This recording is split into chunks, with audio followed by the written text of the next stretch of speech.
स्वामी ने मैं राधे को दास जन्म जन्म मोहे दीजियो श्री वृंदावनवास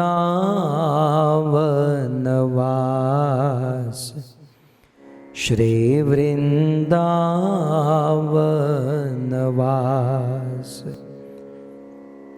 राधा तू बड़ भागिनी कौन तपस्या कीन तीनों लोक के नाथ है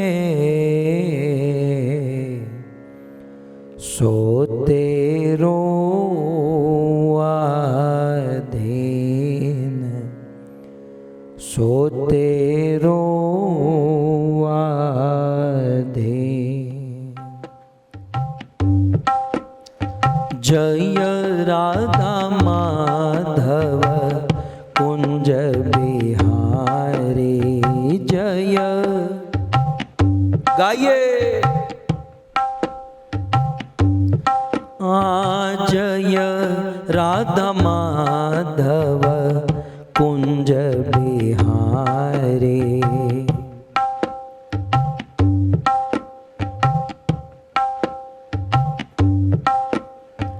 जय राधा माधव कुंज बिहारी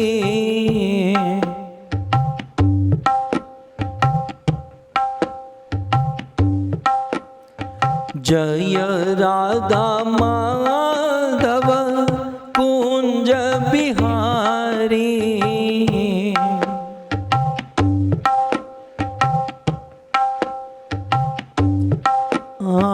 गोपी जनवल्लभ गिरिवरधारी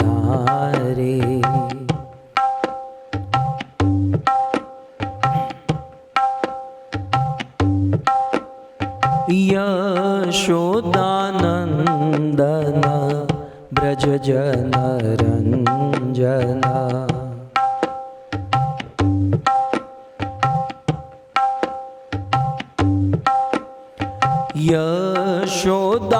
यशोदानंदन ब्रज जनरंजन।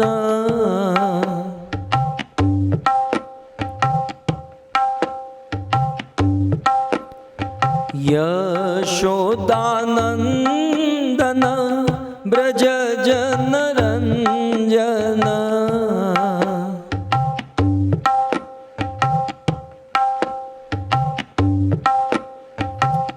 यमुना तीर वनचारी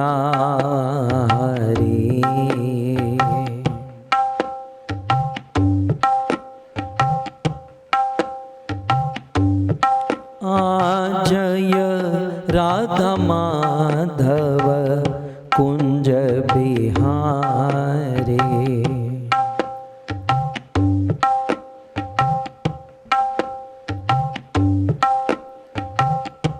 जय जय राधे जय जय श्याम जय जय राधे जय जय श्याम गाइए जय जय राधे जय जय श्याम जय जय राधे जय जय श्याम। जय जय श्री वृंदावन धाम जय जय श्री वृंदावन धाम। जय जय श्यामा जय जय श्याम जय जय श्यामा जय जय श्याम जय जय श्री वृंदावन धाम, जय जय श्री वृंदावन धाम। जय जय राधे, जय जय श्याम, जय जय राधे, जय जय श्याम, जय जय श्री वृंदावन धाम, जय जय श्री वृंदावन धाम। जय जय श्यामा, जय जय श्याम, जय जय श्यामा, जय जय श्याम, जय जय श्री वृंदावन धाम, जय जय श्री वृंदावन धाम। हरे कृष्णा, हरे कृष्णा, कृष्णा कृष्णा, हरे हरे, हरे राम, हरे राम, राम राम, हरे हरे, हरे कृष्णा। गाइए। कृष्णा कृष्णा कृष्णा, हरे हरे राम, हरे राम, राम राम, हरे हरे, हरे कृष्णा, हरे कृष्णा, कृष्णा कृष्णा, हरे हरे, हरे राम, हरे राम, राम राम, हरे हरे, हरे कृष्णा, हरे कृष्णा, कृष्णा कृष्णा, हरे हरे, हरे राम, हरे राम, राम राम, हरे हरे कृष्णा, हरे कृष्णा, कृष्णा कृष्णा, हरे हरे, हरे राम, हरे राम, राम राम, हरे हरे, हरे कृष्णा। गाइए। कृष्णा कृष्णा कृष्णा, हरे हरे, हरे राम, हरे राम, राम राम, हरे हरे, हरे कृष्णा, कृष्णा कृष्णा, हरे हरे, हरे राम, राम राम, हरे हरे, हरे कृष्णा, कृष्णा, हरे हरे, हरे राम, राम राम, हरे कृष्णा, कृष्णा, कृष्णा, हरे हरे, हरे राम, राम राम, हरे हरे कृष्णा, कृष्णा, कृष्णा, हरे हरे राम, राम राम। राधा गोविंद, राधा गोविंद, राधा गोविंद राधे, राधा गोविंद, राधा गोविंद, राधा गोविंद। जगन्नाथ जगन्नाथ बलदेव जय सुभद्रा, जगन्नाथ जगन्नाथ बलदेव जय। हाँ, गौरनिताय जय गौरनिताय, गौरनिताय जय गौरनिताय, गौरनिताय जय रनिताय जय। प्रभुपाद प्रभुपाद प्रभुपाद शिल प्रभुपाद प्रभुपाद।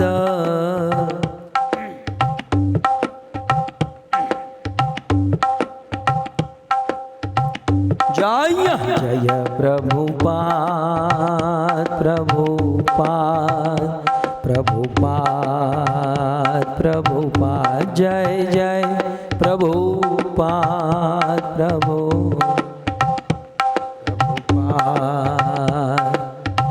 निताय गौर हरि बोल हरि बोल हरि बोल हरि बोल, निताय गौर हरि बोल हरि बोल हरि बोल हरि बोल। युग धर्म हरिनाम संकीर्तन की, ग्रंथराज श्रीमद् भागवतम महापुराण की, श्रील प्रभुपाद की। निताय गौर प्रेमानंदे। आराध्यो भगवान ब्रजेश तनय, तद्धाम वृंदावन, रम्या काचिदुपासना ब्रजबधो, वर्गेणया कल्पिता। श्रीमद्भागवतं प्रमाणममलम्,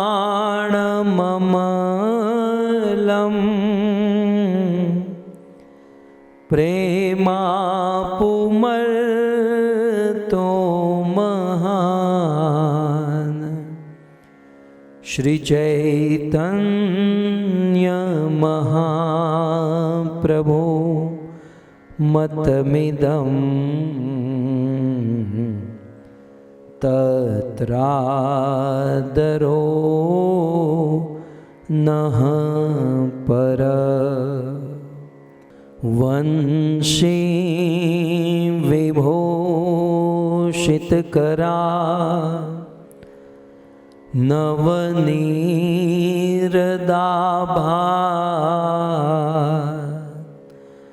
पीताम्बर दरुणबिम्बफल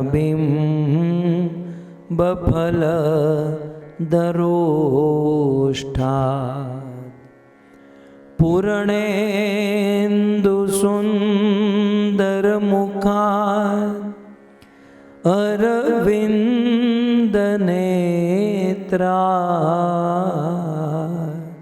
कृष्णात् परं किमपि तत्त्व अहं न जाने। करारविन्दे न पदारविन्दम्,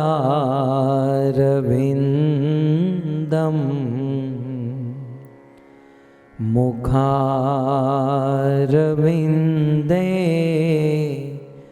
विनिवेशयन्तं वटस्य पत्रस्य पुटे शयानं बालं मुकुन्दं मनसा स्मरामि विक्रेतुकामा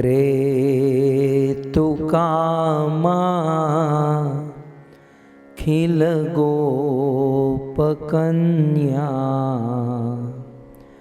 मुरारिपादा अर्पितचित्तवृत्ति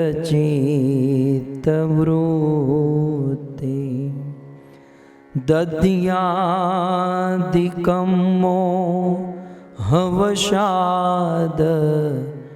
वोचद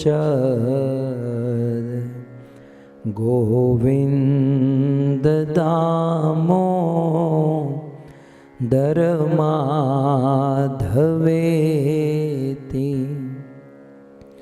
गृहे गृहे गोप वधू कदम्बा सर्वे मिलित्वा समवाययोगं पुण्यानि नामानि पठन्ति नित्यं गोविन्द दामोदर माधवेति ॐ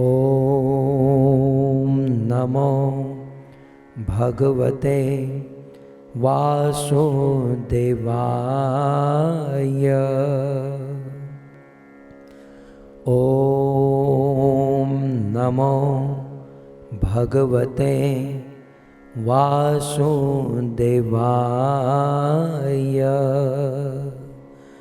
ॐ नमो भगवते वासुदेवाय।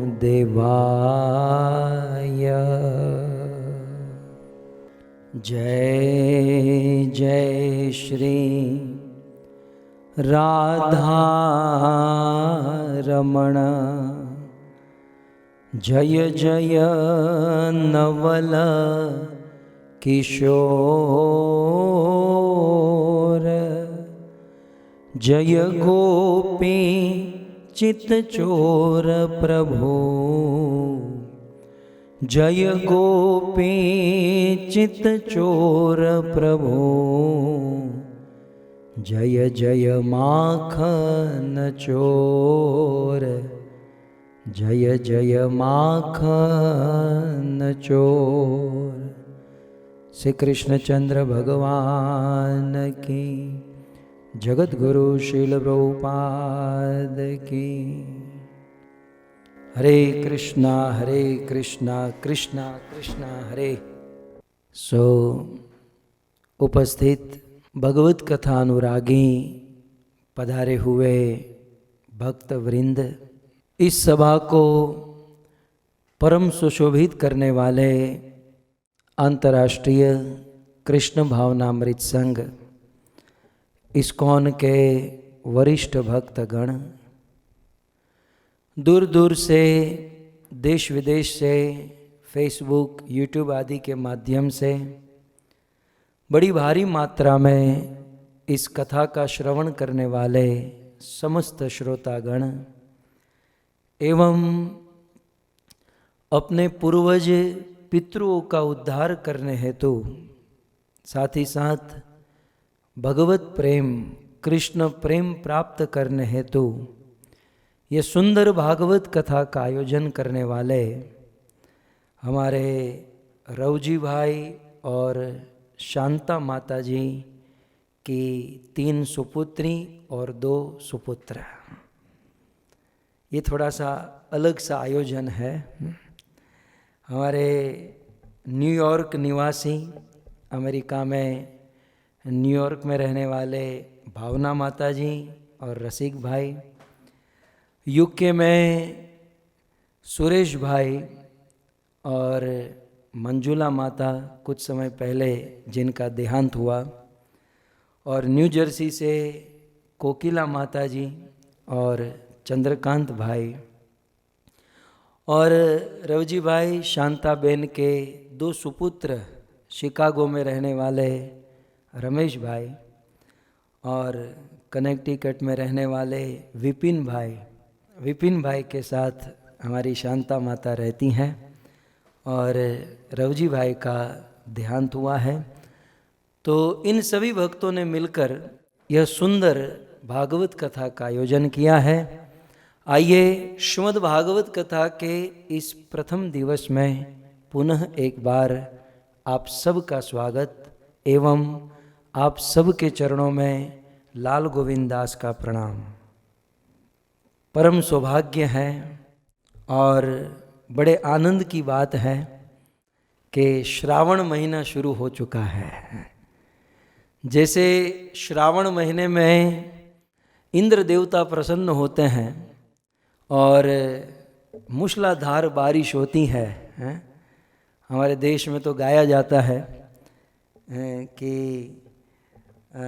इस श्रावण महीने में इस मूसलाधार बारिश में स्वयं भगवान श्री कृष्ण का जन्म हुआ। अषाढ़ उचारम मेघ मलारम बनी बहारम जलधारम अने दादुर पुकारम, मेंढक द्राव द्राव करते हैं, वर्षा होती है, मोर अपनी कड़ा करते हैं और प्रकृति अपने सभी गुणों को लेकर विभूषित हो जाती है, और उस समय भगवान कृष्ण इस धरती पर प्रकट होते हैं। सो पवित्र श्रावण मास, जिस श्रावण महीने में स्वयं भगवान कृष्ण प्रकट हुए, और साथ ही साथ ये श्रावण महीना जो है शिव जी का महीना है। इस श्रावण महीने में हम कथा ओपनिंग करने जा रहे हैं।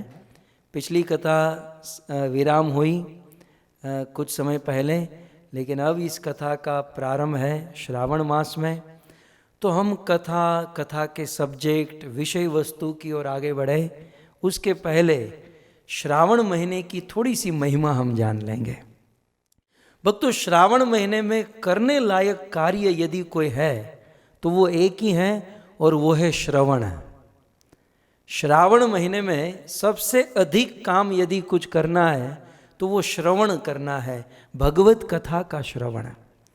कुछ लोग कहेंगे कीर्तन नहीं करना है, क्योंकि कलयुग का धर्म जो है ना वो कीर्तन है। वो बच्चे लोग आज गा रहे थे, मुझे बहुत अच्छा लगा।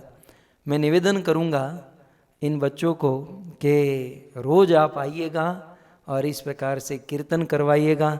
सुंदर महामंत्र का गान किया और श्री चैतन्य महाप्रभु को याद किया, क्योंकि जो कथा होने जा रही है ये चैतन्य महाप्रभु की कृपा के बिना न हम, न आप, न कोई समझ सकता है। चैतन्य महाप्रभु स्वयं इस गोपी भाव को, गोपी प्रेम को समझाने के लिए और इसे देने के लिए ही इस धरती पर प्रकट हुए हैं। सो खैर, पवित्र श्रावण मास जिसमें करने लायक कार्य है श्रवण। तो प्रश्न हो सकता है कि भाई कलयुग का धर्म तो कीर्तन है, और साथ ही साथ ये भी प्रश्न हो सकता है कि शास्त्र में, वेदों में, कुछ दिन पहले मैंने भी कहा था कि स्मरण करना अत्यंत आवश्यक है। भगवद गीता में कृष्ण बार बार कहते हैं मन मना भव मद भक्तो, मेरा स्मरण करो, मेरा स्मरण करो। सो कलयुग का धर्म है कीर्तन। भगवद गीता में कृष्ण कहते हैं स्मरण, और श्रावण महीने में श्रवण करने की अधिक महिमा है। भक्तों, में राज की बात आपको बता दूं कि ये श्रवण एक ऐसी भक्ति है, श्रावण महीने में श्रवण करना एक ऐसी भक्ति है। श्रवण करने से श्रवण तो होता ही है, साथ ही साथ कीर्तन भी होता है और स्मरण भी होता है। ये एक ऐसी भक्ति है जिससे कीर्तन और स्मरण और श्रवण तीनों होता है। जैसे हम जब भोजन करते हैं तो भोजन के प्रत्येक निवाले पर, भोजन के प्रत्येक ग्रास पर खाते हैं एक भोजन, लेकिन एक साथ 3 वस्तु की प्राप्ति होती है, पुष्टि, तुष्टि और संतुष्टि। भोजन का निवाला मुख में डाल देने से शरीर में एनर्जी आती है, साथ ही साथ जो भूख लगी है वो भूख कम भी होती है, और साथ ही साथ मन को संतुष्टि मिलती है। कार्य एक है, लेकिन उस एक कार्य को करने से फल 3 मिलते हैं। कार्य है भोजन, लेकिन भोजन करने से पुष्टि, तुष्टि और संतुष्टि तीनों मिलता है। ठीक उसी प्रकार भगवान की कथा का श्रवण करने से, और खास करके श्रावण मास में, श्रावण महीने में कृष्ण कथा का श्रवण करने से 3 वस्तु मिलती है। एक तो श्रवण तो मिलता ही है, और साथ ही साथ जब हम श्रवण करते हैं तो कीर्तन भी होता है। जैसे आप अभी श्रवण कर रहे हो, मैं कीर्तन कर रहा हूँ, और बीच बीच में जब भजन गाएंगे, महामंत्र गाएंगे, तो साथ साथ कीर्तन भी हो जाएगा। तो श्रवण भी है, कीर्तन भी है, और साथ ही साथ जब कथा सुनते हैं तो कथा में जो चीज़ हमें पहले से ही सुन रखी है, जो चीज़ हमें पहले से ही याद है, और उसी वस्तु को फिर से सुनना, इसे सुनना नहीं कहेंगे, इसे स्मरण करना कहेंगे। ये स्मरण करना कहा जाएगा। कई बार कुछ लोग कहते हैं ना कि हमने तो कथा सुन रखी है, हम तो कथा जानते हैं, हम तो भागवत को बहुत बार सुने हैं। कोई बात नहीं, जो भागवत आप पहले से ही जानते हो, उसे जानी हुई वस्तु को दूसरी बार सुनना, तो ये स्मरण हो जाएगा कि जो आपने पहले से सुन रखा है, कहीं से किसी से सुन रखा है, उसको रिपीट सुनना, ये स्मरण हो जाएगा। सो भक्तों, श्रावण महीने में श्रवण करना है, और श्रवण भक्ति में कीर्तन भी होता है, स्मरण भी होता है, और श्रवण भी होता है। और इसके ज्वलंत प्रमाण देवाधिदेव महादेव है। महादेव शिव जी के विषय में, ये श्रावण महीना वैसे तो शिव जी का महीना माना जाता है। श्रावण महीने में शिव जी का आशीर्वाद, शिव जी का दर्शन, महादेव की पूजा की जाती है। प्रश्न हो कि इस श्रावण महीने में शिव जी क्या करते हैं, देवाधिदेव महादेव इस श्रावण महीने में क्या करते हैं? इस श्रावण महीने में शिव जी एक ही कार्य करते हैं, और वो है भगवान की कथा का श्रवण।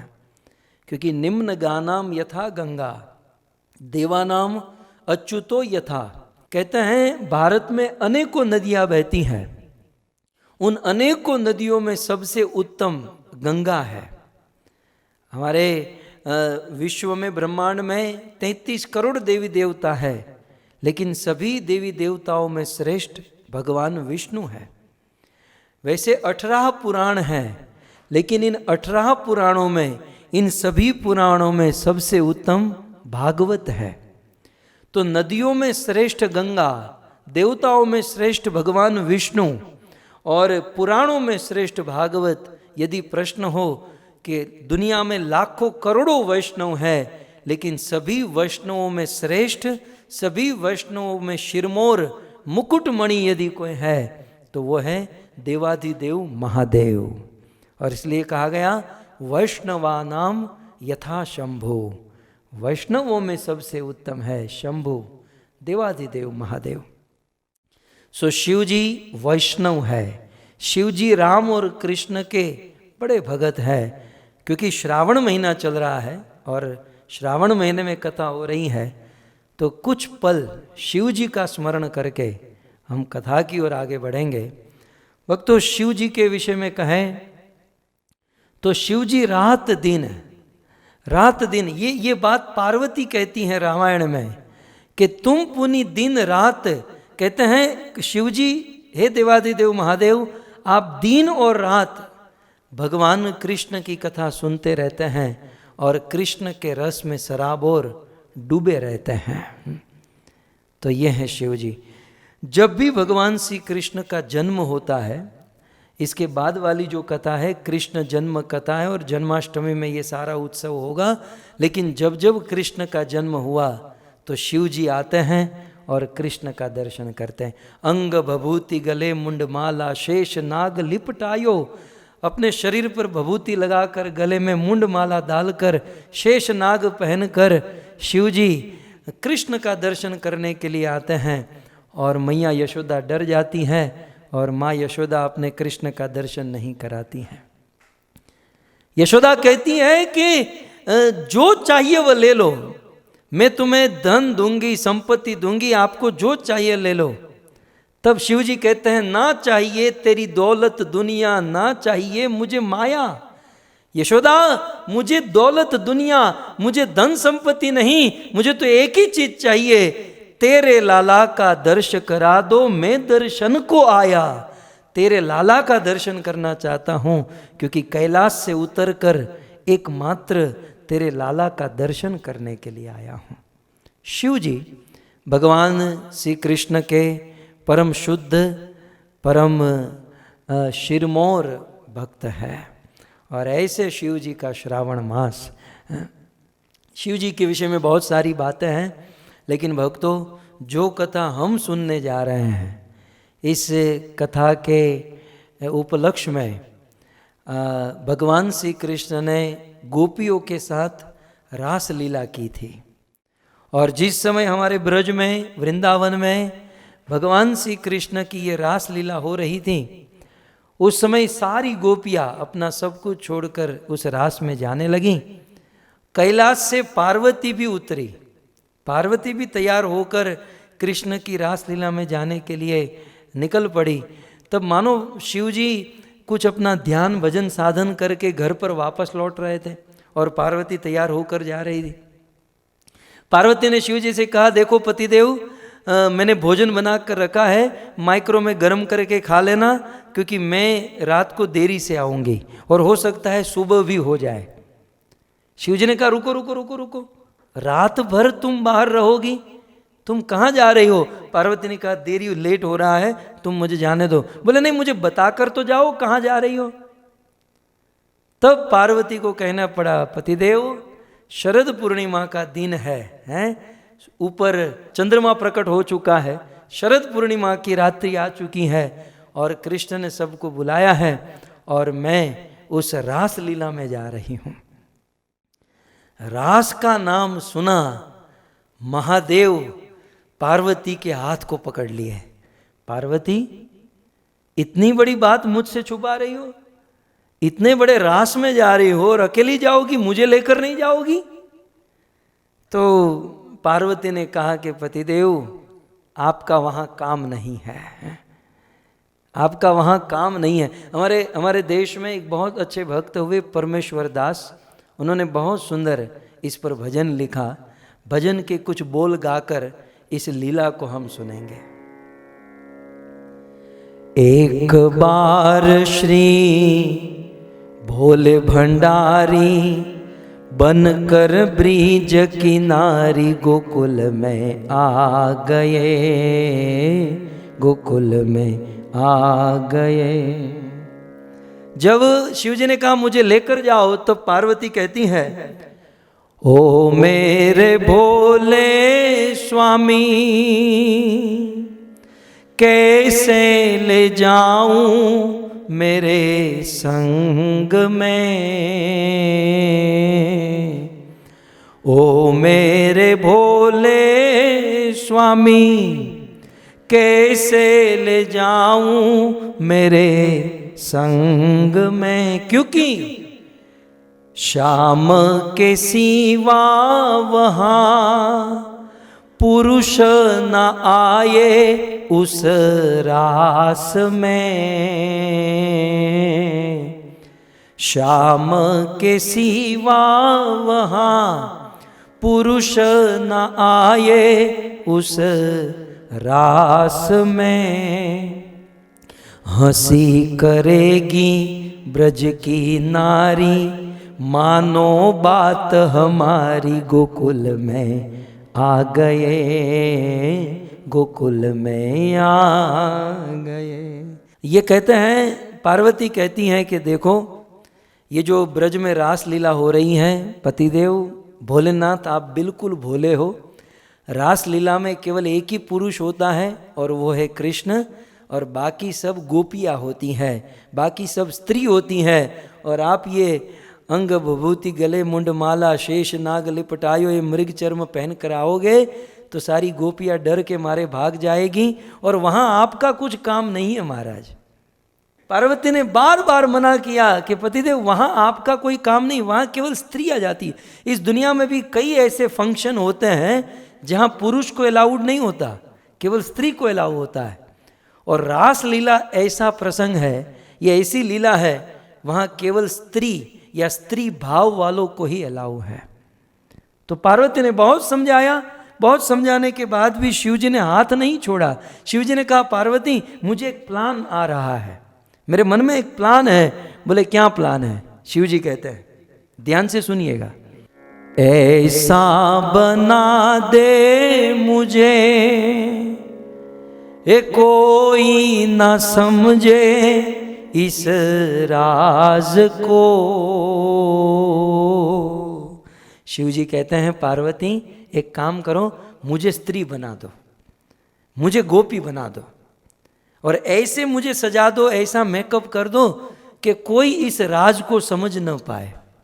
पार्वती ने कहा कि मैं तुम्हें स्त्री का ड्रेस पहना दूं, मेरी साड़ी पहना दूं, लेकिन फिर उस रासलीला में जाकर कोई पूछेगा कि ये कौन है तो मैं क्या जवाब दूंगी? तब शिव जी प्लान देते हैं, ऐसा सजा दे मुझे कोई ना समझे इस राज को, मैं हूँ सहेली तेरी ऐसा बताना ब्रजराज को, मैं हूँ सहेली तेरी ऐसा बताना ब्रजराज को, बना के जूड़ा पहन के साड़ी चाल चले मतवाली गोकुल में आ गए, गोकुल में आ गए। अब शिव जी माने नहीं तो माने ही नहीं। अब पार्वती ने कहा ठीक है भोलेनाथ आप कहते हो इसलिए मैं मेरी साड़ी आपको पहना देती हूँ। पार्वती ने क्या किया, शादी के समय जो जोड़ा पहन कर आई थी, शादी के समय जो सज धज कर आई थी, वह साड़ी निकाली और निकाल कर अपने पति को पहनाई। अब पहनाने में क्या था, अब शिव जी के बाल तो लंबे लंबे थे इसलिए वीग पहनाने की कोई ज़रूरत नहीं पड़ी। शिव जी ने अपनी जटा को खोल दिया तो लंबे लंबे बाल हो गए, ऊपर से साड़ी पहना दिया और बहुत सुंदर। अब पार्वती ने पूछा कि पतिदेव मुझे वो लोग कहेंगे कि इस सखी का नाम क्या है? तो शिव जी ने कहा कि कह देना मेरा नाम श्यामा सखी है। बोले चलो ये तो ठीक है। अब शिव जी ने जब वो साड़ी पहनी, पार्वती तो देखती रह गई। बोले लगने में तो आप स्त्री लग रहे हो, लेकिन देखो पतिदेव दिखने में तो स्त्री हो गए, लेकिन कितना भी अच्छा पुरुष स्त्री का वस्त्र पहन ले लेकिन स्त्री की तरह चल नहीं सकता है। स्त्री की तरह चलना होगा, क्योंकि जब चलोगे तो पता चल जाएगा कि ये पुरुष है। तो पतिदेव एक काम करो, पार्वती कहते हैं शिव जी एक काम करो, थोड़ा सा चलकर मुझे दिखाओ। आप थोड़ा सा चलोगे तो मुझे कॉन्फिडेंस आ जाएगा कि आपको ये स्त्री की चाल चलनी आती है कि नहीं। तब परमेश्वर के जी कहते हैं, बना के जूड़ा पहन के साड़ी, बना के जूड़ा पहन के साड़ी, चाल चले मतवाली गोकुल में आ गए, गोकुल में आ गए। जब शिव जी ने चलना शुरू किया और स्त्री की चाल ऐसे चलने लगे, ऐसे ऐसे लटकते हुए चलने लगे कि पार्वती भी मूर्छित हो गई। और पार्वती को बड़ा बड़ा कॉन्फिडेंस आ गया, पार्वती बड़ी खुश हो गई। बोले ये तो साक्षात स्त्री, ये तो मेरे से अच्छी गोपी लग रही है। हंस के सती ने कहा बलिहारी जाऊं इस रूप पे। वो सती पार्वती अपने पति की बलैया लेने लगी। पार्वती अपने पति की नज़र उतारने लगी, कहीं मेरा पति इतनी अच्छी गोपी लग रहा है, कहीं किसी पुरुष की नजर न लग जाए। हंस के सती ने कहा, बलिहारी जाऊं इस रूप में, एक दिन तुम्हारे लिए आए थे मुरारी इस रूप में। अब देखो होता क्या है, हमारे पति का किसी के साथ झगड़ा हो जाए और पति हार जाए तो पति तो भूल जाता है, भाई कोई गाली दिया, किसी ने कुछ कह दिया, पति बेचारा भूल जाता है। लेकिन पत्नी जो होती है ना, वो जीवन भर याद रखती है कि मेरे पति को किसी ने ऐसा सुना दिया, मेरे पति को किसी ने ऐसा कह दिया। अब हुआ क्या था, पास्ट में, भूतकाल में एक बार भगवान विष्णु ने मोहिनी रूप धारण किया था। भगवान विष्णु ने स्त्री का रूप, मोहिनी रूप धारण किया था। और जब मोहिनी रूप लेकर आए तो शिव जी भगवान विष्णु को पहचान नहीं पाए और सुंदर स्त्री मोहिनी रूप देखकर शिव जी उनके पीछे पीछे चलने लगे। शिव जी भी भगवान के पीछे पीछे लट्टू हो गए। तो पार्वती को ये बात मन में थी कि मेरा पति कृष्ण को पहचान नहीं पाया और कृष्ण के पीछे लट्टू हो गया। अब वह बात पार्वती आज याद करके कहती है, सुनिए ध्यान से।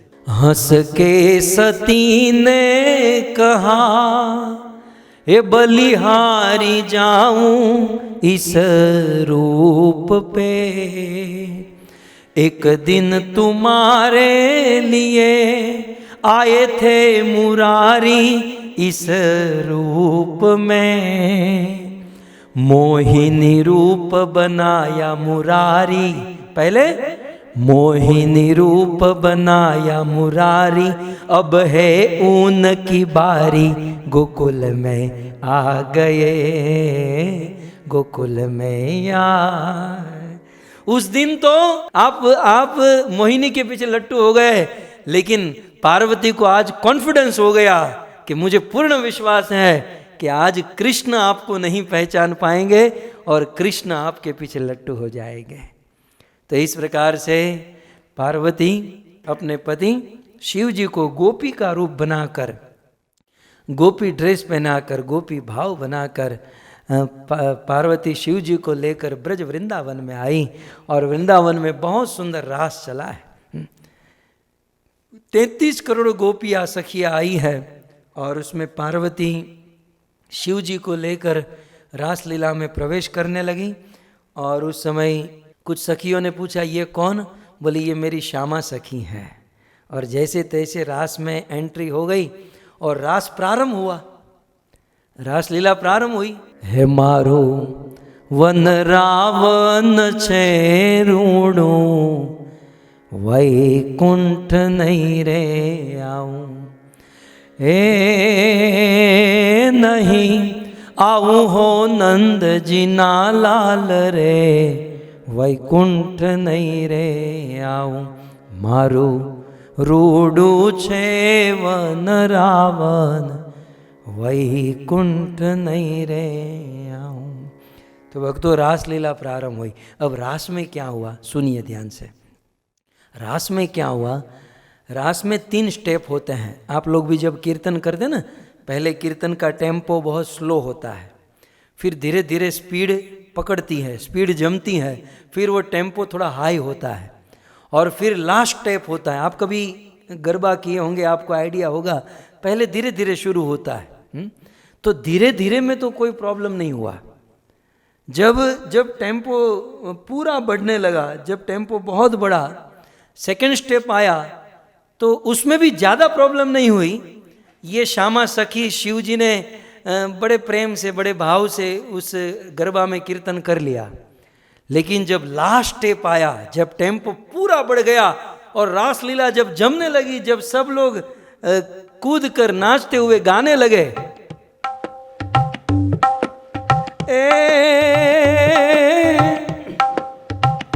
ब्रिज की सब बाला रूप रसाला, करी बेहाला नंद लाला,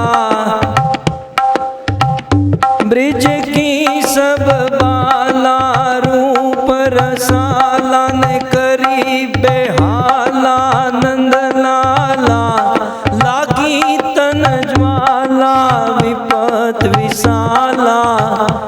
दीन दयाला नंद लाला, आए नहीं आला कृष्ण कृपाला, बंसी वाला बनवारी, हे नर सुखकारी, मित्र मुरारी गए विसारी, गिरधारी रे जी गए विसारी गिरधारी।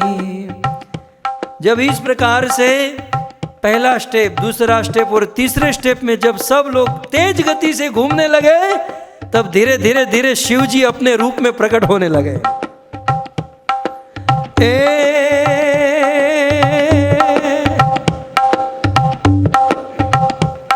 आषाढ़ उचारम मेघमलारम, बनी बहारम जलधारम, आषाढ़ उचारम मेघमलारम, बनी बहारम जलधारम, दादुर डकारम मयूर पुकारम, तड़िया तारम विस्तारम, नानही संभारम प्यास पारम, नंद कुमारम निरख्यारी, कहो राधे प्यारी राधे प्यारी, मैं बलिहारी गोकुल यावो, गिरधारी रज जी गोकुल यावो गिरधारी। जब इस प्रकार से नाच शुरू हुआ, अब आप मुझे बताइए कि बंदा कितने टाइम तक अपने बाहरी रूप को छिपा कर रख सकता है ना? बाहर के रूप को कितने समय तक बंदा छिपा कर रख पाएगा? आधा घंटा, 1 घंटा, पौना घंटा, और उसमें भी अपना मनपसंद गाना शुरू हो जाए, तब तो शिव जी का कोई ठिकाना नहीं। जब इस प्रकार से कीर्तन जम गया,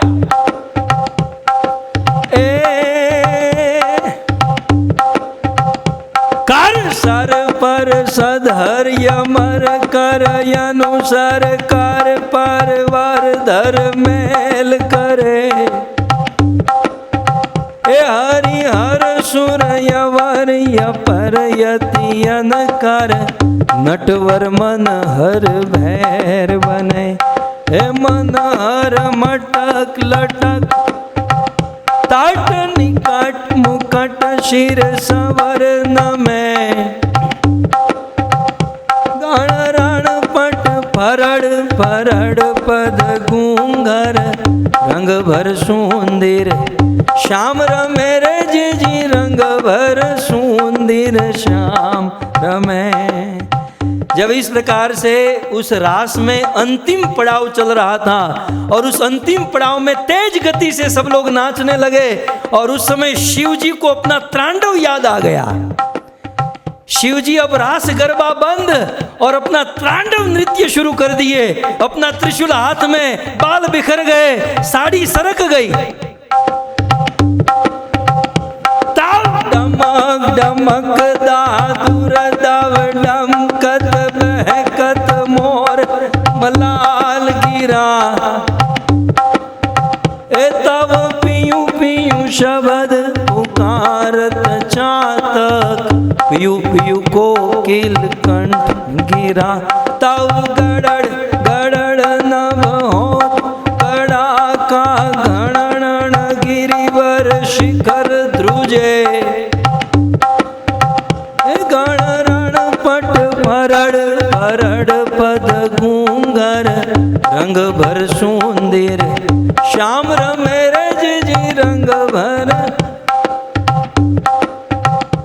इस प्रकार से जब तेज गति से कीर्तन होने लगा, शिव जी को अपना तांडव, अपना वास्तविक रूप याद आया। शिव जी से साड़ी सरक गई, हाथ में त्रिशूल, और तांडव नृत्य करने लगे।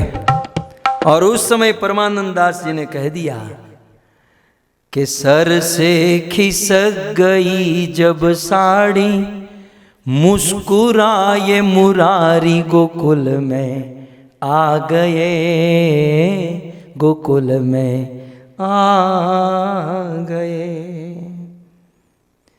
जब शिव जी के सर से साड़ी खिसक गई, तब भगवान श्री कृष्ण मंद मंद मुस्कुराए और भगवान श्री कृष्ण शिव जी को पहचान लिए। लेकिन परमेश्वर जी कहते हैं कि जब से इस प्रकार की लीला हुई और उस दिन से शिव जी का एक नाम हो गया गोपेश्वर महादेव। भगवान श्री कृष्ण ने शिव जी को बिरुद प्रदान कर दिया, धन्य हो शिव जी, धन्य हो भोलेनाथ, मेरे प्रति आपका इतना प्रेम, मेरे प्रति आपका इतना भाव, मेरे प्रति आपका इतना लगाव कि आप गोपी बनकर मेरी रास लीला में आए। आप शिव जी नहीं, आप गोपेश्वर महादेव हो। शिव जी आप ये सभी गोपियों के ईश्वर हो। सो इस प्रकार पवित्र श्रावण मास है और इस श्रावण मास में शिव जी भगवान श्री कृष्ण की उपासना करते हैं और शिव जी गोपी भाव में, याद रहे, शिव जी माधुर्य भाव में भगवान श्री कृष्ण का भजन करते हैं।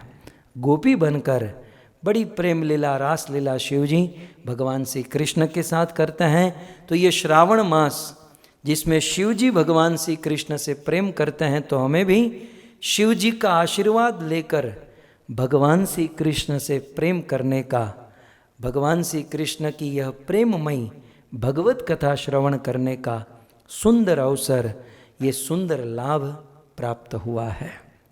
सो आइए इस पवित्र श्रावण मास में इस पटेल परिवार के द्वारा आयोजित इस भागवत कथा का हम सब श्रवण करें।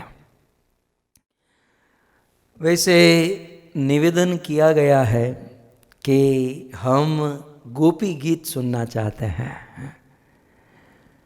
भक्तों, श्रीमद् भागवत के कुछ ऐसे प्रसंग हैं जिसे मैं कभी स्पर्श नहीं करता हूँ, क्योंकि मुझे बड़ा रिस्क लगता है कि कहीं इन प्रसंगों में हम उतर गए, कभी इन प्रसंगों में चले गए तो संसार में कैसे रह पाएंगे, संसार में कैसे जी पाएंगे।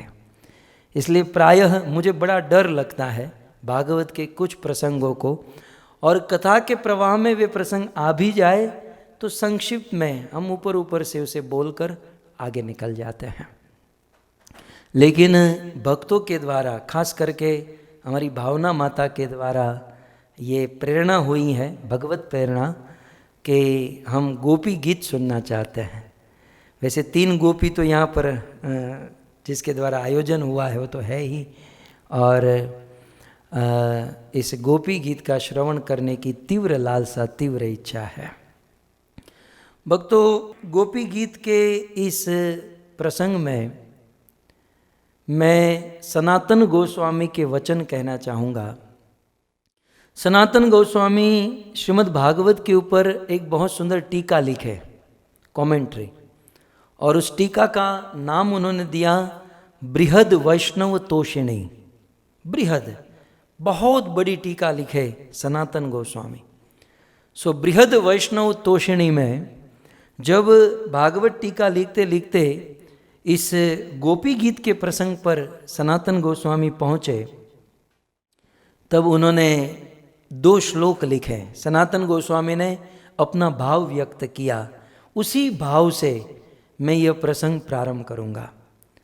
सनातन गोस्वामी कहते हैं, कृष्णैक गम्य वागर्थो यासाम लेखितु मिष्यते क्षात्वा गोव्रज देवस्था भक्तिम त्वंतु मैं निजाम।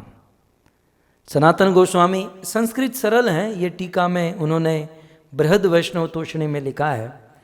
वे कहते हैं, कृष्णैक गम्य वागर्थो, गोपियों का जो वाक, गोपियों के जो शब्द है, ये जो गोपी गीत है, कहते हैं गोपी गीत के अर्थ को कौन जानता है? तो कृष्ण एकमात्र कृष्ण ही गोपी गीत को जानते हैं, गोपी गीत के अर्थ को जानते हैं, गोपी गीत के भाव और तात्पर्य को जानते हैं। ये सनातन, हमारे आचार्य सनातन गोस्वामी ने कहा, कृष्णैक गम्य वागर्थो, गोपी गीत के अर्थ को एकमात्र भगवान श्री कृष्ण ही जानते हैं।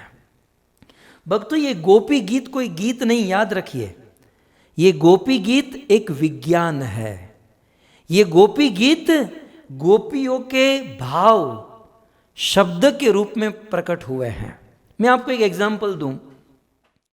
फिल्म का कोई गाना है, अब देखिए एग्जाम्पल बहुत नीचा है, बहुत छोटा है, लेकिन क्या करें, हमारा जीवन ही तो इन्हीं में पला है, इसलिए इसी एग्जाम्पल से हम समझ पाएंगे कि फिल्म का कोई गाना है, कोई प्रेममयी गाना समझिए, और वो गाना बज रहा है और लगभग 10-20 लोग उस गाने को सुन रहे हैं। ध्यान से सुनिएगा, फिल्म का एक गाना बज रहा है, उस गाने को 20 लोग सुन रहे हैं।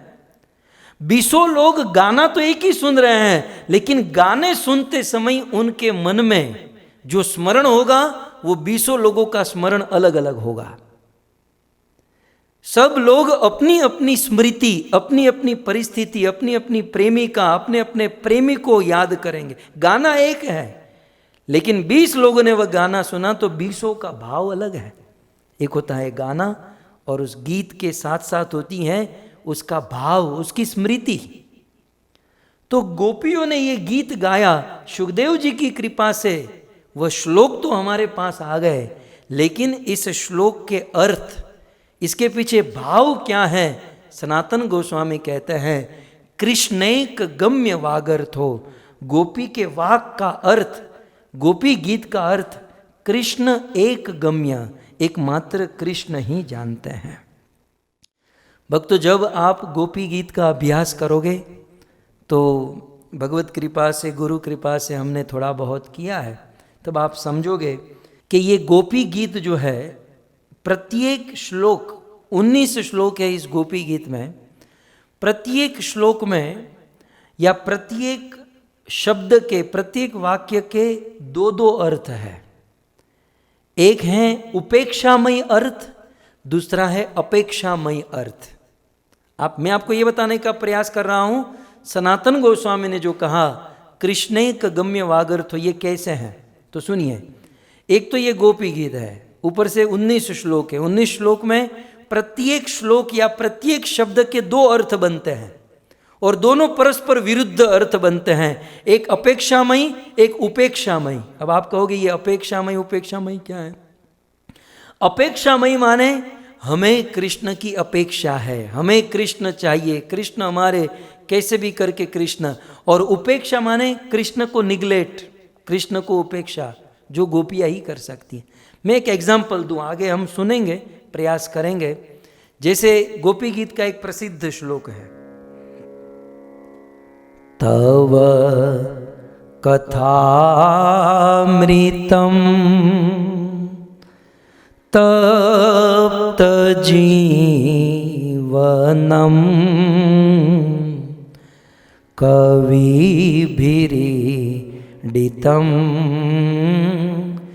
कल्मषापहम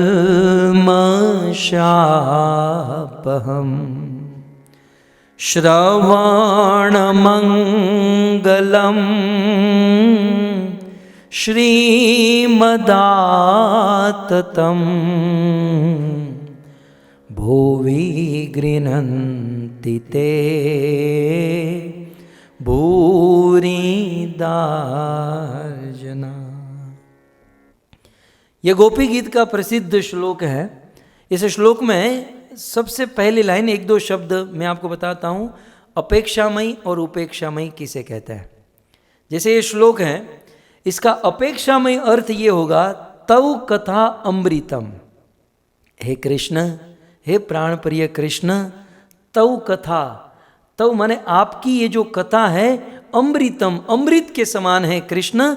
आपकी कथा हमें अमृत दे रही है, अर्थात आपकी कथा हमको जिला रही है, हमको मरने से बचा रही है। तव कथा अमृतम, आपकी कथा हमको अमृत दे रही है। समझा? तो ये हुआ अपेक्षामयी अर्थ। और दूसरा हुआ उपेक्षामयी अर्थ। क्या होगा? तो इसका अर्थ थोड़ा सा बदलते हुए, तव कथा मृतम, आप अ को वहां से आगे जोड़ देंगे तो तव कथा मृतम हो जाएगा। अर्थात हे कृष्ण, हम तो हमारे जीवन में, परिवार में अच्छे से खा पी रही थी, जी रही थी, लेकिन जिस दिन से आपकी कथा सुनी है ना, तव कथा मृतम, कृष्ण आपकी कथा हमें मार रही है। आपकी कथा हमें मारे। હું સાચું કહું છું ભાવના માતાજી, આ કથા તોડી નાખે માણસને, કથા માણસને આમ तबाह करी नाखे। तो गोपिया ये दोनों अर्थ सही है, गलत कुछ नहीं है। एक हुआ अपेक्षामयी, आपकी कथा ही जिला रही है, और दूसरा अर्थ हुआ और व्याकरण की दृष्टि से भी परफेक्ट। ये गोपी गीत अद्भुत है भक्तों, इसमें खो जाएंगे हम। और दूसरा अपेक्षामयी, उपेक्षामयी, तो तव कथा मृतम, आपकी कथा हमको मार रही है। अब एक श्लोक में केवल एक बात, उसके दो अर्थ, वैसे सारी बातों के दो दो अर्थ होंगे, अपेक्षामयी और उपेक्षामयी। और अपेक्षामयी प्रत्येक श्लोक के प्रत्येक शब्द के अपेक्षामयी अर्थ में 20-20 आचार्यों के द्वारा अलग अलग अर्थ, और उपेक्षामयी अर्थ में भी 20-20 आचार्यों के द्वारा अलग अलग अर्थ। तो कहने का अर्थ यह है कि ये गोपी गीत के ऊपर आचार्यों ने उपेक्षामयी, अपेक्षामयी, और उसमें अनंत अनंत प्रकार की टीकाएं लिखी हैं। 30 पर भी सनातन गोस्वामी कहते हैं कि सारे आचार्य असमर्थ रहते हैं, जितना अर्थ भगवान कृष्ण समझ पाते हैं उतना कोई नहीं समझ पाता। तो कहते हैं कृष्णेक गम्य वागर्थो, सनातन गोस्वामी। और आगे कहते हैं यासाम लेखितुम इष्यते, गोपी गीत के अर्थ को एकमात्र कृष्ण ही समझ पाते हैं और किसी के बस की बात नहीं है। सो मैं ये कह रहा था कि सनातन गोस्वामी कहते हैं कृष्णेक गम्य वागर्थो यासाम लेखितु इष्यते, जिस गोपी गीत के अर्थ को एकमात्र कृष्ण ही समझ सकते हैं, मैं इतना मूर्ख कि उस गोपी गीत के ऊपर मैं टीका लिखने बैठा हूँ। मेरी मूर्खता तो देखो। सनातन गोस्वामी कहते हैं कि जिसे मात्र कृष्ण ही समझ सकते हैं, आज मैं उन पर कुछ बोलने जा रहा हूं, कुछ लिखने जा रहा हूं। शांतवा गो व्रज देवस्थाम भक्ति त्वंत्वतु मैं निजाम।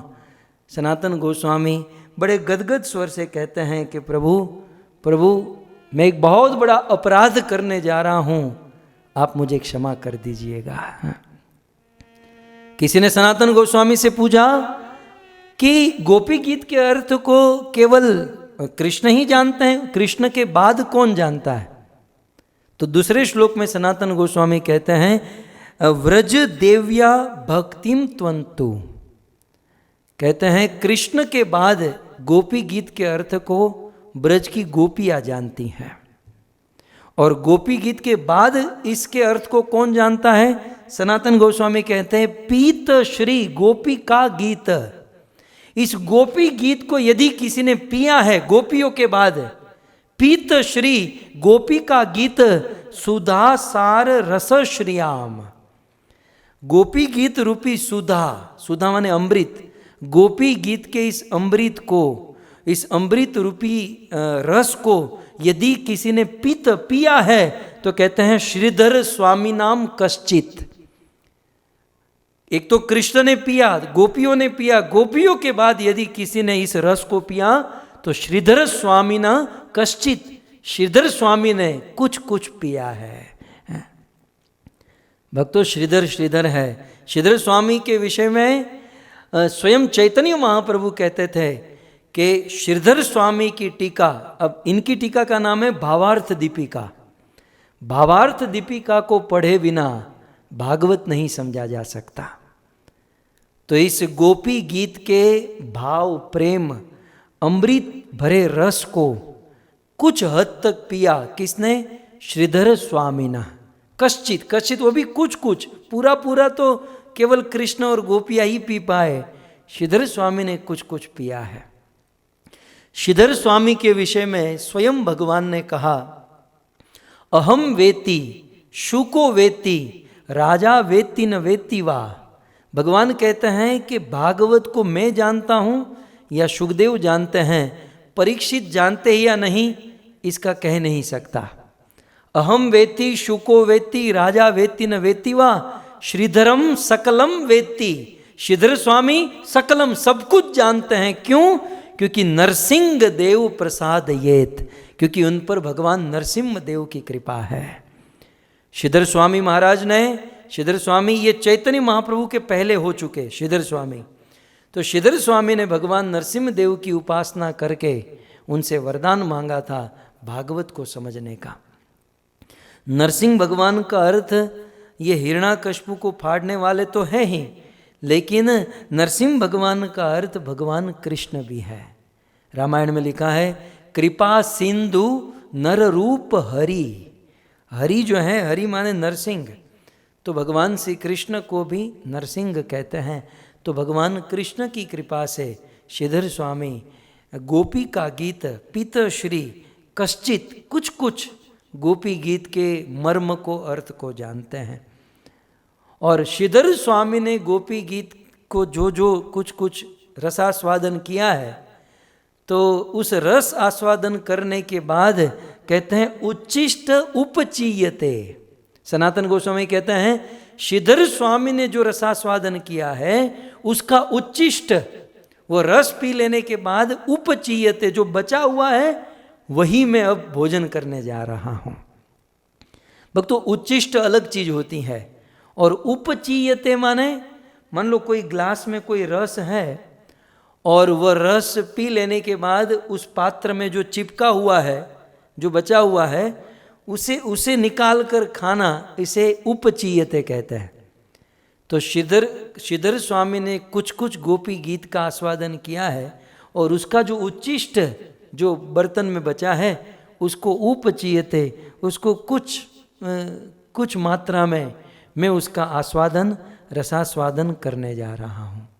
इस प्रकार से सनातन गोस्वामी ने गोपी गीत के प्रारंभ में अपना निवेदन किया। कुल मिलाकर सनातन गोस्वामी कहना चाहते हैं, प्रभु मैं कुल मिलाकर अयोग्य हूँ, मैं असमर्थ हूँ, लेकिन क्या करूँ, मन में लोभ हो रहा है।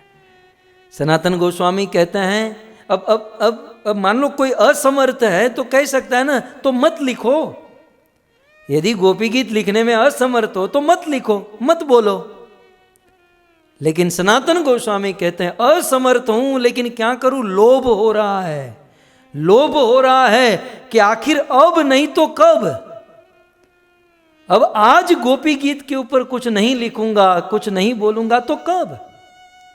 तो लोभ के कारण मैं गोपी गीत को बोलने जा रहा हूं, लिखने जा रहा हूं। तो कृष्ण ये और कुछ नहीं, मैं अपराध करने ही जा रहा हूं।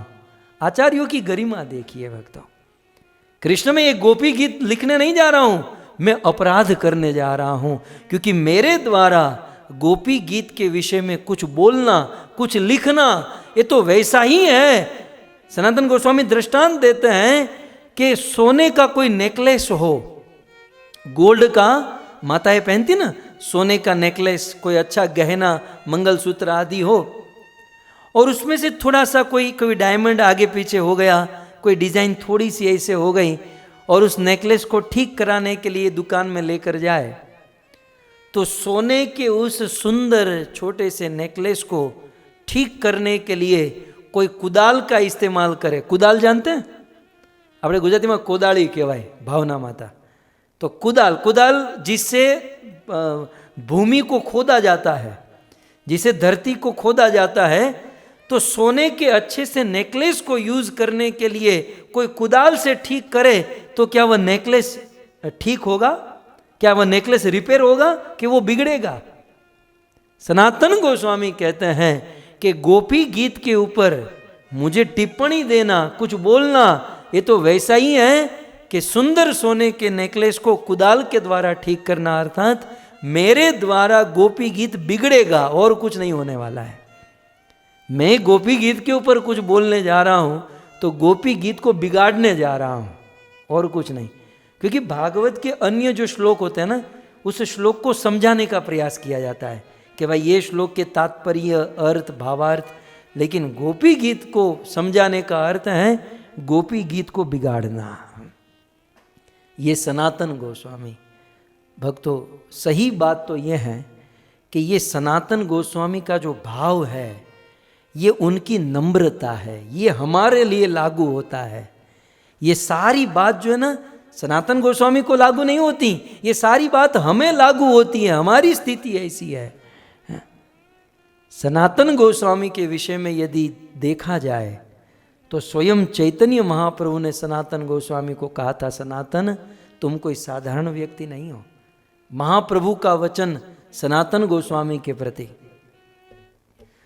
कृष्ण शक्तिधर तुम्हें जान तत्व भाव, कृष्ण शक्तिधर तुम्हें जान तत्व भाव, क्योंकि जानी दाढ़े लागी पूछी साधुर स्वभाव, जाने दाढ़ पूछ लागी साधुर स्वभाव। कली पावन अवतार चैतन्य महाप्रभु ने सनातन गोस्वामी से कहा कि सनातन कृष्ण शक्ति धर तुम्हें, तुम्हारे अंदर स्वयं कृष्ण की शक्ति है। सनातन तुम कृष्ण की शक्ति धारण करने वाले हो, सो कृष्ण शक्ति धर तुम्हें जान तत्व भाव। और क्योंकि कृष्ण की शक्ति तुमने धारण की है, इसलिए तत्व और भाव को पूर्ण रूप से तुम जानते हो।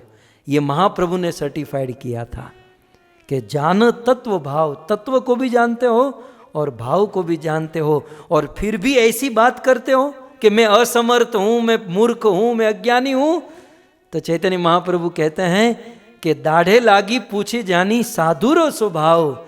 ये तो साधु का स्वभाव होता है कि वे अपनी नम्रता व्यक्त करते हैं, क्योंकि नम्रता जो है यही साधु का आभूषण है। मुझे तत्कालीन एक बात याद आ रही है कि सनातन गोस्वामी के विषय में चैतन्य महाप्रभु ने कहा था, यद्यपि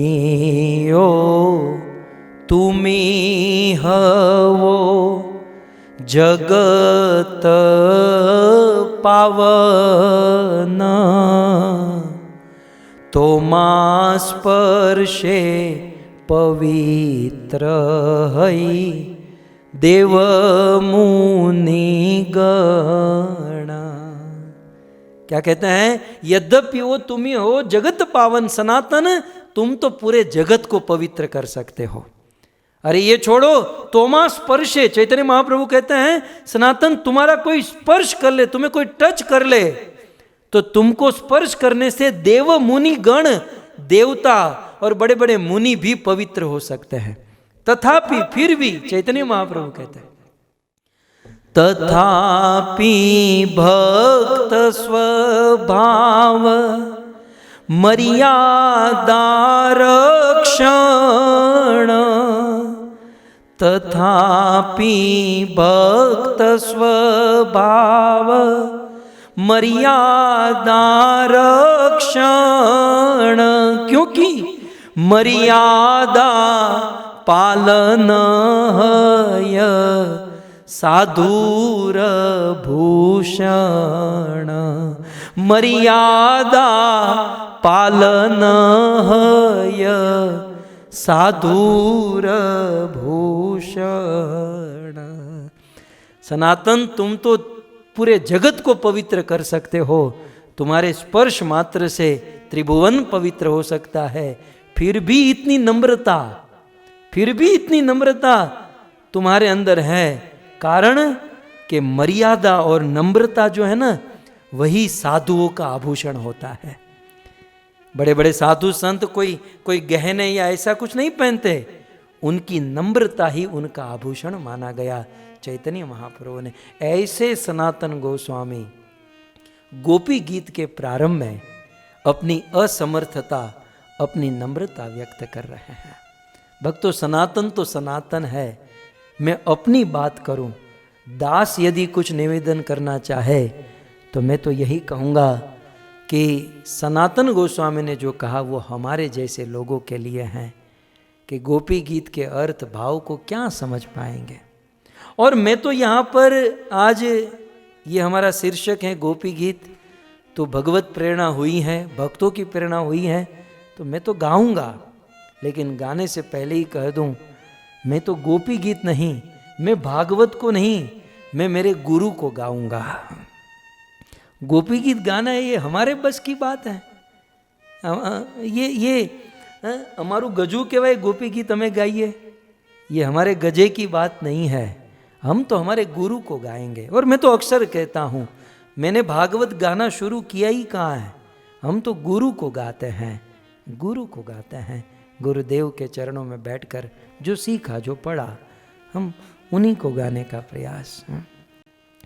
भक्तों, बात आई है इसलिए कह दूं, मेरे जीवन का एक इतिहास गोपी गीत के साथ जुड़ा हुआ है। आज से लगभग 15 वर्ष पहले की बात, 2005, 15 वर्ष पहले की बात है ये, कि वैसे भक्त परिवार में जन्म हुआ, तो जन्म से ही भगवत नाम, भगवत कथा, भक्ति ये सब चल रही थी। इस्कॉन मंदिर में आना जाना ये सब भी चल रहा था। इवन जब हम बड़े हुए तो इस्कॉन मंदिर प्रेसिडेंट अथॉरिटी ने हमको प्रचार की सेवा में लगा दिया। तो बड़ी छोटी उम्र से ही हम भगवत गीता आदि का प्रचार करते थे, यूथ प्रीचिंग करते थे और खूब भगवत गीता को पढ़ते थे। और भगवत गीता के साथ साथ भागवत भी पढ़ते थे और प्रचार करने का प्रयास करते थे।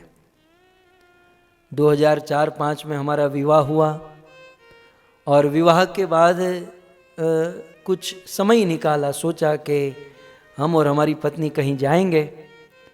और उसी समय 15 वर्ष पहले परम पूज्य राधा गोविंद गोस्वामी महाराज की कथा हरिद्वार धाम में निश्चित हुई और हमें ये पता चला कि हरिद्वार में गुरुदेव श्रीमद् भागवत कथा बोलने जा रहे हैं।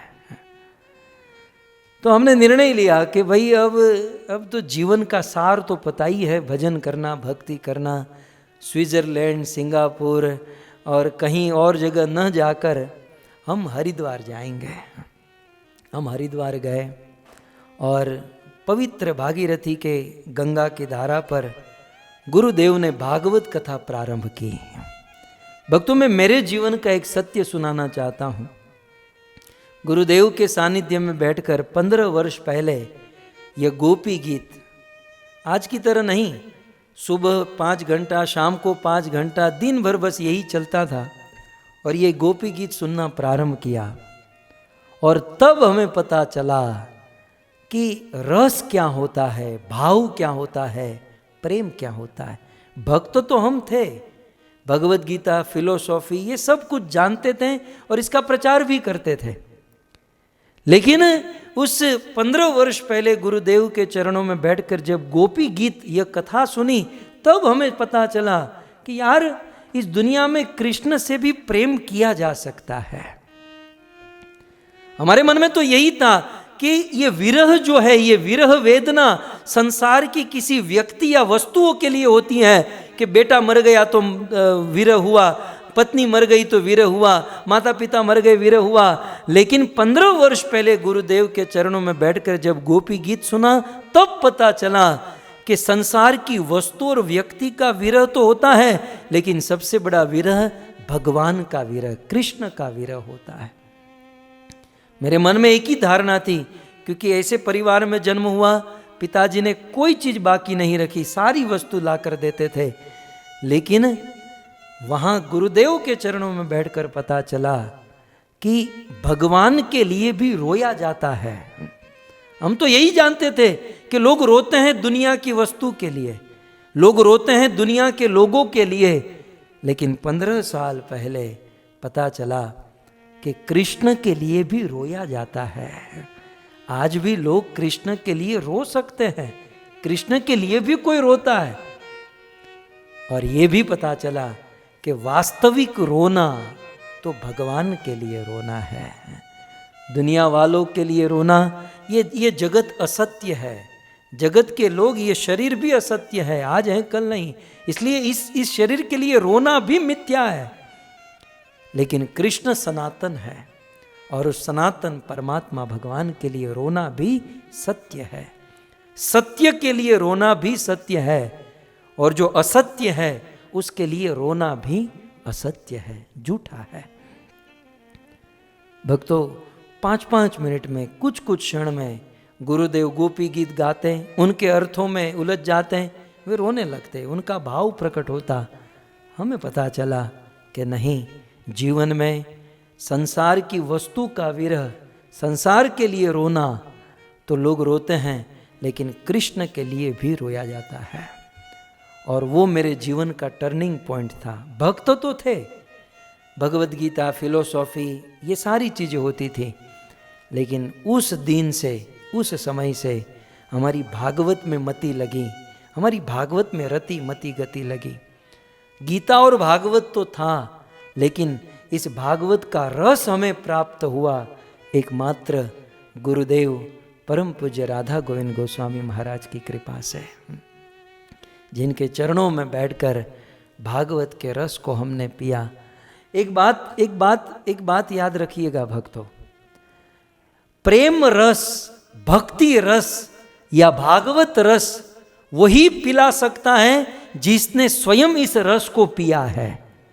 मेरे गुरुदेव ने इस रस को पिया है, अपना पूरा जीवन फनाह किया है इस रस को पीते हुए, इस रस का आस्वादन करते हुए, और अपने जीवन का कई समय इस रस को पिलाने के लिए इन्होंने व्यतीत किया है। अपने आप को बड़ा धन्य समझते हैं कि ऐसे परम पूज्य राधा गोविंद गोस्वामी महाराज की कृपा से इस रस के विषय में हम अवगत हुए। नहीं तो हम कहाँ जानते थे, हम कहाँ जानते थे ये रस क्या है, ये भाव क्या है, ये प्रेम क्या है, ये भक्ति क्या है। तो भागवत का रस पिलाया गुरुदेव ने। और भक्तों पूर्ण रूप से असमर्थ हैं, पूर्ण रूप से असमर्थ हैं, लेकिन मुझे भी सनातन गोस्वामी की तरह लोभ हो रहा है कि जीवन ऐसे ही बीत रहा है। क्योंकि कई बार लोग कहते हैं ना कि भाई नहीं, गोपी गीत को टच नहीं करना चाहिए, गोपी गीत की कथा नहीं करनी चाहिए, गोपी गीत को गाना नहीं चाहिए। हम पूछते हैं क्यों, तो कहते हैं कि हमारी योग्यता नहीं है। तो योग्यता, इस जीवन में यदि योग्यता नहीं आएगी तो क्या गोपी गीत के बिना ही मर जाएंगे? आखिर कब योग्यता आएगी? इसलिए ये लोभ होता है। और गुरुदेव का आज का बहुत सुंदर वचन भी है, मैं आपके बीच में दिखाऊं। परम पूज्य राधा गोविंद गोस्वामी महाराज ने एक बहुत सुंदर बात आज निवेदन की है। कहते हैं सभी जीव 84 लाख योनियों में घूमते रहते हैं और किसी जीव को मनुष्य का जन्म प्राप्त होना बहुत ही दुर्लभ है। यदि मनुष्य देह प्राप्त हो भी जाए तब भी वह देह क्षण भंगुर है, अर्थात किसी भी समय यह देह नष्ट हो सकता है। पशु पक्षी कीट वृक्ष इत्यादि और किसी भी देह में भगवान की भक्ति करना और उनका नाम लेना संभव नहीं है। इसलिए जितना भी समय बाकी है जीवन में, उसमें हमें भगवान की भक्ति बहुत अच्छे से कर लेनी चाहिए। भक्तों, मरने के बाद गुरुदेव कहते हैं पशु पक्षी कीट पतंग का शरीर मिलेगा, क्या उसमें गोपी गीत गा पाएंगे? केवल मनुष्य का देह ही एक ऐसा देह है जिसमें इन बातों को समझने का प्रयास किया जा सकता है। और उसमें भी जीवन में अब कितना समय बचा है? अब जितना भी समय बचा है उस समय में लोभ होता है कि हम इस गोपी गीत को पढ़े, सुने, समझने का प्रयास करें। मैं प्रारंभ करने से पहले इतना ही कह पाऊंगा कि व्याख्या तो नहीं हो पाएगी। गोपी गीत की व्याख्या तो इसके लिए समय चाहिए, स्थान चाहिए। जो भी होगा आने वाले 7 दिनों में दास के द्वारा केवल गोपी गीत गाएंगे और इसका अनुवाद करेंगे। और 15 वर्ष पूर्व गुरुदेव के चरणों में बैठकर जो भी सुना था, वो जितना भी स्मरण और जितनी भी उनकी याद है, उनको आपके बीच में रखेंगे। बस उन्हीं लम्हों को एक शुद्ध आचार्यों के चरणों में बैठकर जो सीखा पड़ा और जो स्मरण हुआ, उसी को आपके बीच में बताने का एक विनम्र प्रयास करेंगे। तो आइए इस प्रसंग को हम प्रारंभ करते हैं। मैं भूमिका बता दूं आप सबको कि ये भूमिका क्या है। गोपी गीत श्लोक की ओर आगे बढ़े उसके पहले भूमिका हम देखें। हेमंत ऋतु में गोपियों ने कात्यायनी देवी की पूजा की थी और कात्यायनी देवी को रोज प्रार्थना करती थी कि हे कात्यायनी देवी, ये नंद गोप सुतम देवी, ये नंद महाराज का जो पुत्र है कृष्ण, पति में कुरुते नमः, ये हमारा पति बन जाए, हमें ऐसा आशीर्वाद दीजिए। उस बर्फीले जल में, हेमंत ऋतु में, बर्फ जैसे ठंडे जल में, सुबह भोर में ब्रह्म मुहूर्त में 3-3:30 बजे जगकर कड़ी तपस्या करते हुए 1 महीने तक गोपियों ने तपस्या की और भगवान से प्रार्थना की। और फिर अंतिम दिन की बात, भगवान श्री कृष्ण, गोपियाँ यमुना में स्नान कर रही थीं, कृष्ण ने गोपियों के वस्त्रों को चुरा लिया और वृक्ष पर बैठ गए। गोपियों ने कहा हमारे वस्त्र वापस करो। कृष्ण ने कहा वस्त्र चाहिए तो यमुना से बाहर निकलकर मेरे हाथों से लेकर जाओ। और उस समय गोपियों ने अपना सर्वस्व, अपना देह गेह, अपना सब कुछ भगवान कृष्ण को समर्पित किया। कृष्ण ने वस्त्र प्रदान किया और गोपियों की शरणागति इस चीरहरण लीला में प्रस्तुत हुई। भक्तों, हम गोपी गीत सुनने जा रहे हैं। एक बात तो समझना होगा कि बिना शरणागति के हम गोपी गीत नहीं समझ पाएंगे। आज ही के दिन शिल प्रभुपाद ने ये स्टेटमेंट दिया था, मुझे स्मरण आया, मैं आपको ये स्टेटमेंट आपके बीच में रखूं। आज के दिन शिल प्रभुपाद ने 1970 में आज के दिन शिल प्रभुपाद ने ये पत्र लिखा था एक यानी माता जी को। शिल प्रभुपाद ने बहुत कम शब्दों में बता दिया। वे कहते हैं श्री कृष्ण के प्रति शरणागति के स्तर के अनुसार एक भक्त के हृदय में आध्यात्मिक ज्ञान प्रस्फुटित होता है। शिल प्रभुपाद जी के कहने का भाव अर्थ यह है कि ये गोपी गीत हम सब के मन में उतना प्रस्फुटित होगा, उतना समझ में आएगा, इतना अनुभव में आएगा जितना हमारी भगवान श्री कृष्ण के प्रति शरणागति है।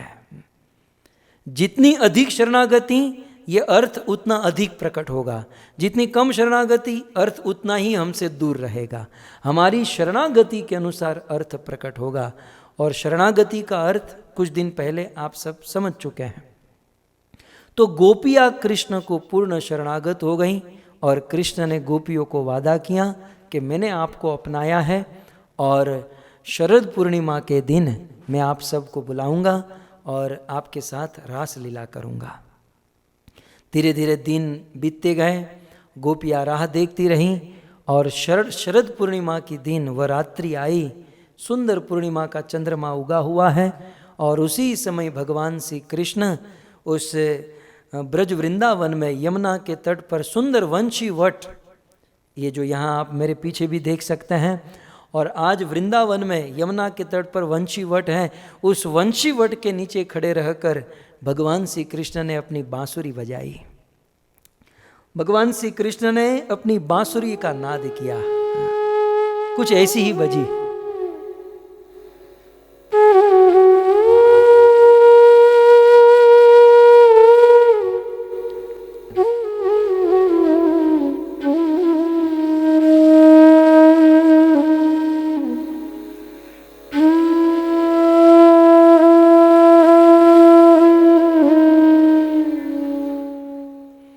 भगवान श्री कृष्ण ने बांसुरी बजाई और कृष्ण की बांसुरी सुनकर सारी गोपियां अपनी सुध बुध खो बैठी। गोपियों को याद आई कृष्ण हमको बुला रहे हैं, कृष्ण हमको पुकार रहे हैं। और सभी गोपियां, रास पंचाध्यायी में यह वर्णन है कि सभी गोपियां अपने अपने घर को छोड़कर, अपने अपने स्थान को छोड़कर कृष्ण हमें बुला रहे हैं, सभी गोपियां भागने लगी। कृष्ण बुला रहे हैं, कृष्ण बुला रहे हैं। अब सुखदेव गोस्वामी कहते हैं कि कुछ गोपियां अपने घर का काम कर रही थी, लेकिन कृष्ण ने पुकारा है, अपने घर के काम काज को छोड़कर भाग गई। कुछ गोपियां अपने बच्चों को पढ़ा रही थी, भोजन परोस रही थी, लेकिन कृष्ण बुला रहे हैं, अपने बच्चों को छोड़कर, अपने पति को, सास ससुर को, यहां तक वर्णन है कि कुछ गोपियां अपने दूध पिलाते हुए, अपने स्तन से दूध पीते हुए बच्चों को छोड़कर कृष्ण के पास दौड़कर चली गई। अब जब मैं यह कहूंगा, संसारी आदमी ये सुनेगा तो तुरंत चक्कर में पड़ जाएगा कि ऐसा भी होता है, अपने दूध पीते हुए बच्चों को छोड़कर कोई चला जाता है। तुरंत प्रश्न खड़ा होगा और तुरंत अनेकों प्रकार की दुर्भावना पैदा होगी। इसीलिए कहा गया कि गोपी गीत को समझना सबके बस की बात नहीं है। और इसलिए श्रील प्रभुपाद ने निवेदन किया कि पूर्ण शरणागति होनी चाहिए। गोपियों ने अपने दूध पीते हुए बच्चों को छोड़कर कृष्ण के पास गई, अपने सास ससुर को, पति को, घर बार सब कुछ छोड़कर गई, क्योंकि भगवत गीता में कृष्ण ने मात्र कहा सर्वधर्मान परित्यज्य माम एकम शरणम व्रज। गीता में कृष्ण ने मात्र कहा, लेकिन गोपियों ने भागवत में ये चरितार्थ करके दिखाया कि किस प्रकार सभी छोटे मोटे धर्मों को त्याग कर कृष्ण के पास जाना चाहिए। सारी गोपियां कृष्ण के पास आई और कृष्ण उस वंशी वट के नीचे खड़े हैं और गोपियां कृष्ण के घेर कर वहां पर खड़ी रह गई, कृष्ण को देखने लगी। भक्तों, ये प्रसंग बड़े विस्तार से भागवत में है, मैं मात्र संक्षिप्त में एक भूमिका बना रहा हूं। जब गोपियां सब कुछ अपना सर्वस्व त्याग कर कृष्ण के पास आई, कुछ देर तक वहां रही, कृष्ण ने कहा कि गोपियां आप सब यहां पर क्यों आई हो? बोले कृष्ण आपने पुकारा तो आपको देखने के लिए हम आ गई। कृष्ण ने कहा ठीक है, तो मुझे देख लिया हो गया, मुझे देख लिया हो गया, तो अब वापस चली जाओ, अब वापस लौट जाओ। गोपियां कहती ऐसे कैसे? गोपियां रोने लगी, कहने लगी कृष्ण हम तो हमारा घर बार सारे नाते तोड़कर आई हैं, हम अब कैसे, हम यदि घर पर जाएगी तो हमारे पति हमको रखेंगे भी नहीं, हमारे सास ससुर हमको घर पर नहीं रखेंगे, और आप कहते वापस चली जाओ। सुखदेव गोस्वामी भागवत में वर्णन करते हैं कि उस समय कृष्ण ने गोपियों को लोक शिक्षा, लोक धर्म की शिक्षा दी कि पति की सेवा करो, बच्चों की सेवा करो, सास ससुर की सेवा करो। एक होता है लौकिक धर्म, लेकिन लौकिक धर्म से कोटि गुना श्रेष्ठ होता है अलौकिक धर्म, आध्यात्मिक धर्म, आत्मा का धर्म। गोपियाँ आत्मा के स्तर पर थी। गोपियों ने कहा कि हमने आपसे नाता जोड़ा है और अब हमारे घर वाले हमको रखेंगे नहीं, तो कृपया करके आप हमें सौभाग्य दीजिए। इस प्रकार से गोपियाँ कहने लगी। गोपियों ने कृष्ण को प्रवचन दिया, ये भी सुनने लायक है, कभी रास पंचाध्यायी हम सुनेंगे तो विस्तार से ये सब हम समझ सकते हैं। लेकिन अंततः गोपियों की बात कृष्ण ने स्वीकार की और कृष्ण ने गोपियों के साथ सुंदर रास लीला प्रारंभ की। बहुत सुंदर रास लीला हुई। यमुना के तट पर ऐसा वर्णन है, आचार्यों ने लिखा है 33 करोड़ गोपियाँ थी, 33 करोड़ गोपियाँ, और कृष्ण पुरुष केवल एक अकेले कृष्ण थे। और उस समय यमुना का जो पुलिन था, यमुना का तट बहुत लंबा चौड़ा हो गया और वह रात्रि, भक्तों ऐसा वर्णन है कि 1 महीने की रात्रि हो गई। वो रास लीला 1 महीना चली, 1 महीने की रात्रि हो गई। योग माया ने सबको सुला दिया और महीने भर की रात्रि। रामायण में भी वर्णन है ना कि जब राम का जन्म हुआ तो 1 महीने तक सूर्य अस्त नहीं हुआ, और यहाँ पर जब कृष्ण की रास लीला हुई तो 1 महीने तक सूर्य उदय नहीं हुआ। महीने तक ये चलता रहा और बहुत सुंदर रास लीला भागवत में वर्णन है किस प्रकार से भगवान ने रास किया। भक्तों, ये रास जो है ना हमारे दुनिया के रास से कोटि कोटि गुना उत्तम है। अब दुनिया संसार के रास में तो काम क्रीड़ा होती है, केवल काम वासना भरी हुई होती है, लेकिन कृष्ण का जो रास है वहाँ मात्र विशुद्ध प्रेम है, वहाँ काम वासना की गंध भी नहीं है, एक विशुद्ध प्रेम भगवान का गोपियों के साथ सुंदर रासलीला हुई। अब क्या हुआ? अब रासलीला करते करते भगवान श्री कृष्ण ऐसा वर्णन है कि 33 करोड़ रूप ले लिए। और हमारे गुजराती में भजन है ना कि एक गोपी एक कान सामे सामा ले छे ताल है। एक गोपी और एक कृष्ण, एक गोपी एक कृष्ण, एक गोपी एक कृष्ण, सभी गोपियों के साथ एक एक कृष्ण थे। अथवा कुछ आचार्यों ने ऐसा कहा, कुछ आचार्यों ने ऐसा वर्णन किया कि कृष्ण गोपियों के साथ ऐसा नृत्य कर रहे थे, ऐसा नृत्य कर रहे थे, अर्थात कृष्ण इतनी तेज गति से घूम रहे थे कि सभी गोपियों को लग रहा था कि कृष्ण मेरे ही साथ है। या कृष्ण ने अपने रूप अनेक कर लिए हो, या फिर कृष्ण का नाच अद्भुत है, ऐसा नाच है कि गोपियों को लग रहा था कि ये केवल हमारे साथ है। इससे क्या हुआ? इससे गोपियों को तो बड़ा आनंद आया और गोपियों को अभिमान होने लगा है। ये आध्यात्मिक जगत का ये दिव्य अभिमान है।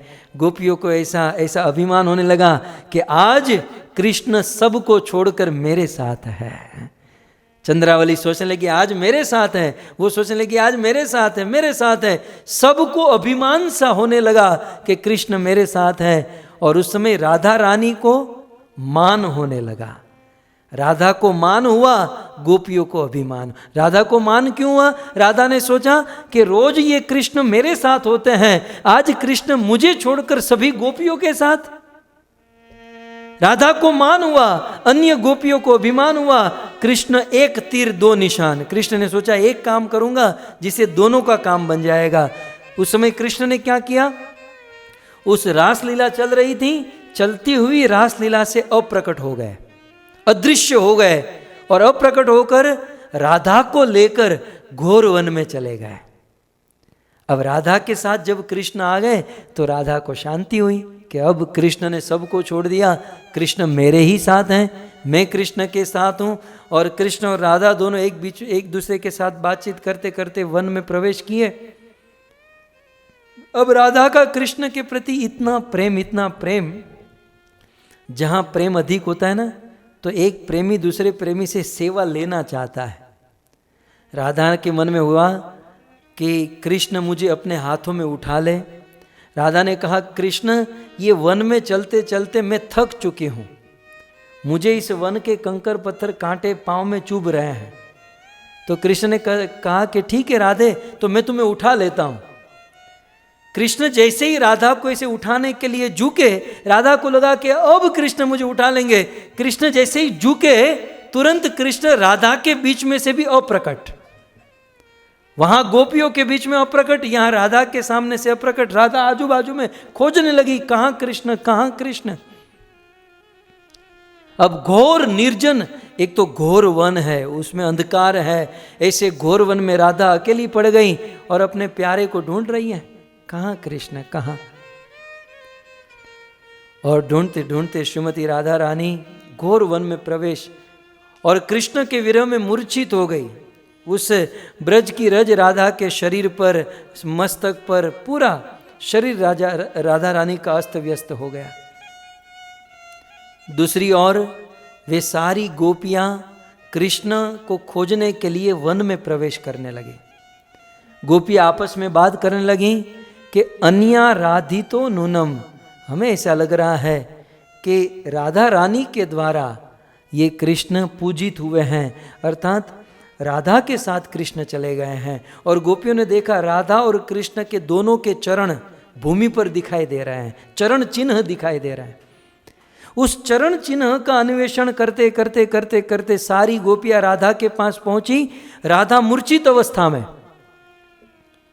राधा मूर्छित अवस्था में, शरीर पर कादव कीचड़ लगा हुआ था, रज से भरा हुआ था शरीर। सारी गोपियां राधा को जगाने लगी, राधा के ऊपर पानी छिड़का।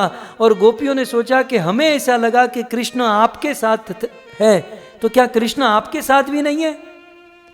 राधा ने सारी बात बताई कि कृष्ण मेरे साथ थे, लेकिन क्या बताऊं, मुझे इतना अभिमान हुआ, मुझे कृष्ण की सेवा लेने की इतनी कामना हुई कि कृष्ण मुझे छोड़कर चले गए, कृष्ण मुझे छोड़कर चले गए। आओ सखी, अब दोनों साथ मिलकर हम कृष्ण को खोजते हैं। राधा और अन्य सारी सखियाँ। वैसे चंद्रावली और ललिता विशाखा ये सब के बीच में झगड़ा होते रहता है, विरोध होते रहता है, लेकिन आज जब कृष्ण अप्रकट हुए हैं तो सभी गोपियाँ साथ मिल चुकी हैं और साथ में मिलकर कृष्ण को खोज रही हैं। बड़ा करुण वर्णन श्रीमद् भागवत जी में लिखा है कि प्रत्येक वृक्ष को पूछती है कि आपने हमारे श्याम सुंदर को देखा। कोई कोई हिरण आता है तो हिरण को पूछती हैं कि हमारे प्यारे श्याम सुंदर को देखा। एक एक पत्थर को पूछ रही है, हमारे कृष्ण को देखा, कृष्ण को देखा। बहुत खोजा उस वन में, बहुत खोजा, लेकिन गोपियों को कृष्ण नहीं मिले। तब सारी गोपियां सोचती हैं कि सखी ऐसे खोजने से नहीं मिलेंगे। बोले काम करती हैं, जिस स्थान से कृष्ण अप्रकट हुए हैं उसी स्थान पर हम वापस चली जाती हैं।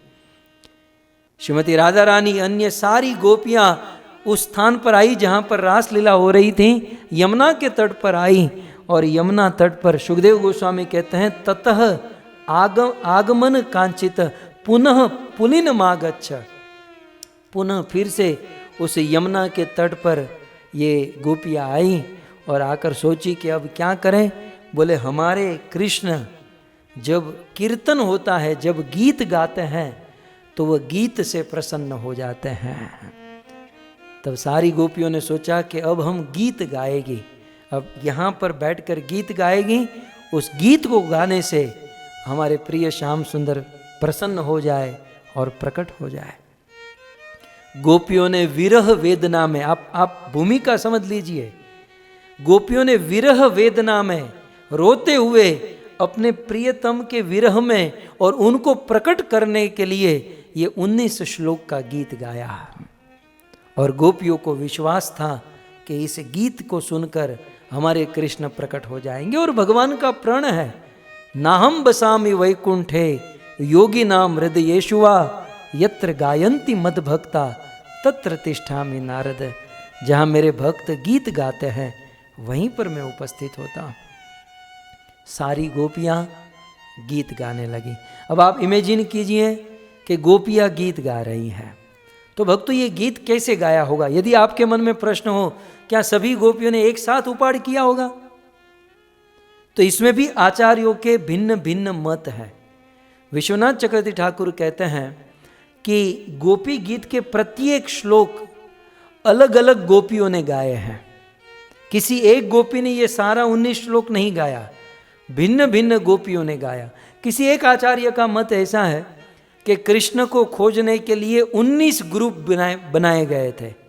19 ग्रुप बनाए गए थे, तुम इस दिशा में जाओ, तुम वहाँ जाओ, तुम वहाँ जाओ।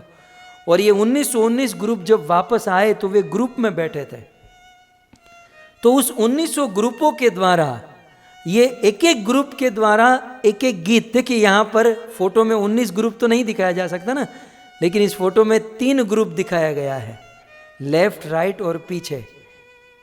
तो इस प्रकार से ग्रुप था। और इसमें भी ये 33 करोड़ बेचारे फोटो वाले कैसे ड्रॉ कर पाएंगे, लेकिन एक इमेज करने के लिए है कि 19 ग्रुपों में जब सारी गोपियाँ वापस आ गई, ठीक है, यमुना के तट पर, तो उस एक एक ग्रुप से एक एक श्लोक निकला। अर्थात उन एक एक ग्रुप के सारे गोपियों ने साथ मिलकर एक एक श्लोक को गाया। इसलिए आप देखोगे कि इस गोपी गीत में कोई लिंक नहीं है, सारे श्लोक सेपरेट हैं। सारे श्लोक जो हैं भिन्न भिन्न भाव, सेपरेट सेपरेट वस्तु का वर्णन करते हैं। तो इन गोपियों ने इस प्रकार, और अंतिम का जो श्लोक था, रुरुदु सुस्वरम राजन, गोपियों ने साथ में गाया और साथ में रोने लगी। लेकिन इस श्लोकों के विषय में ऐसा कहना है कि ये भिन्न भिन्न तरीके से गाया। तो इस प्रकार से कृष्ण के विरह में रोते हुए यह गोपी गीत गाया गया। और एक बात याद, फिर मैं बीच में भूल जाऊं, आप लोग आओ न आओ, एक बात याद और एक रख लीजिए कि इस गोपी गीत में गोपियों की अनेक कामनाएं हैं, अनेक प्रकार की इच्छाएं हैं, लेकिन सभी कामनाओं का सार क्या है? एक ही सार है कि हे कृष्ण, आप हमारे सामने प्रकट हो जाइए। श्रीपाद श्रीधर स्वामी लिखते हैं कि गोपी गीत के प्रत्येक श्लोक में, प्रत्येक शब्द में बाय डिफॉल्ट ये जोड़ देना चाहिए कि कृष्ण आप मेरे सामने प्रकट हो जाइए, क्योंकि गोपी गीत का सार ये है, ये मूल, ये ध्रुव पद है कि आप हमारे सामने प्रकट हो जाइए। तो गोपियों की कामना, मैं आपको एक टेक्निक समझा देता हूं। गोपियों की कामना है कृष्ण प्रकट हो, लेकिन फिर भी वे अपनी इच्छा प्रकट करती हैं कि कृष्ण हम बड़ी दुखी हैं, आप हमारे सिर पर हाथ रख दीजिए, आप ये कीजिए वो कीजिए। गोपियों ने सोचा कि चलो कृष्ण अपने लिए नहीं, कम से कम हमारे लिए तो आएंगे, इसलिए गोपियां कृष्ण से कुछ मांग रही हैं। यद्यपि गोपियों को कुछ नहीं चाहिए, उनका तो एक ही भाव है कि कृष्ण हमारे सामने प्रकट हो जाए, और साथ ही साथ कृष्ण हमारे सामने प्रकट होकर हमको सुखी करे, ये भाव नहीं है। हम भले दुखी हो जाए, हम भले मरे, गोपियों को स्वसुख वासना नहीं है। इसके पीछे और एक गुह्य भाव यह है, तत्सुख सुखित्व का भाव है कि हमारे प्राण प्रिय कृष्ण हमारे द्वारा हमसे हट करके भाग गए हैं, तो कितना भागेंगे। उस वन में कंकर पत्थर कांटे लगे हुए हैं, कृष्ण के चरणों में कष्ट हो रहा होगा, कृष्ण को बड़ी प्रॉब्लम हो रही होगी, कृष्ण की प्रॉब्लम दूर हो जाए, इसलिए वे अपने सामने कृष्ण को प्रकट करना चाहती हैं। कृष्ण को प्रकट और प्राप्त करना इसलिए चाहती हैं क्योंकि कृष्ण सुखी हो जाए, क्योंकि कृष्ण परेशानी में होंगे, इस घोर वन में उनको छिपना, भागना, दौड़ना उनको कष्ट हो रहा होगा। तो कृष्ण के सुख के लिए, कृष्ण की प्रसन्नता के लिए गोपियां कृष्ण को प्रकट करना चाहती हैं। यह नहीं सोचना चाहिए कि अपने लिए कृष्ण को प्रकट करना चाहती। गोपिया का भाव यह है कि हम भले नरक में जाए, हम भले मर जाए, हमारा क्या ठीक, हमारा हम है कौन, लेकिन हमारा एक ही है कि हमारे रहते हुए कृष्ण को आँच नहीं आनी चाहिए। तो ये पूरा भाव गोपी गीत का यह है कि कृष्ण को सुखी करने के लिए कृष्ण को प्रकट करना। तो इस प्रकार से ये भाव है। अब आज का समय तो हो चुका है, आज प्रथम दिन था और प्रथम दिन में थोड़ा बहुत ये होता ही है। सो कल से हम जयति तेधिकम गोपी गीत प्रारंभ करेंगे। सो आप सभी भक्तों से निवेदन है कि इसी मूड में, इसी भाव में आप रहिए।